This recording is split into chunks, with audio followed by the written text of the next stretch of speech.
Western New Yorkers are also praying for the Supreme Pontiff. Our Dylan Morello shares how those in the Buffalo Diocese are reacting to the Pope's health. Dylan? Dave, as we unfortunately have seen through countless stories here on News 4, whenever a neighbor is struck with illness or tragedy, it is the community that rallies together with support, kindness, and of course, prayer. And when Pope Francis became ill, that didn't change. On Tuesday, the Bishop of the Buffalo Diocese, Michael Fisher, held a Mass for the Pope at St. Joseph's Cathedral, giving the Western New York community an opportunity to, quote, unite their hearts and minds in the Eucharist and to offer intercession for the seriously ill Holy Father, end quote. Now, we spoke with Father Brian Zielinski, the diocese vicar for Renewal. He tells us that prayer and faith is what's needed most right now. The reaction of the church is we need to pray for Pope Francis as he is our shepherd and our leader. We certainly, are concerned about his health and what those next steps are, but we trust God. We trust God in the plan. And so we're just in a pattern of waiting to see what God's going to do with Pope Francis, but we continue to pray for his health in the meantime.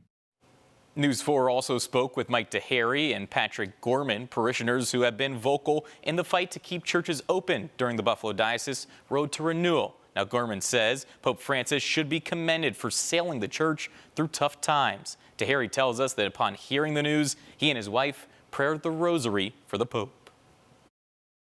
How that impacts on his ministry and his capacity to perform, we don't know. But what we do know is God is working through him, and God's going to continue to work through him and through the Catholic faith. So it's up to us as the Catholic faithful not only to pray for the Pope, but to help the Pope in any way he asks us to help him. The things that are going on here in Buffalo with the closings and the lawsuits, that I think it's a very tough time. I think he's definitely going down as a pope that went through the hardest time being a Catholic, losing the amount of numbers we're losing, at the record we're losing.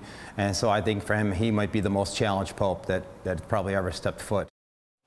Gorman continued saying if the Pope were to pass away, it would leave a big hole in the world, as the Pope, among politicians and world leaders, is one who so many people know and respect. Now, the Pope's official X account acknowledges the outpouring of support, thanking everyone for the prayers. In the studio, Dylan Morello, News 4.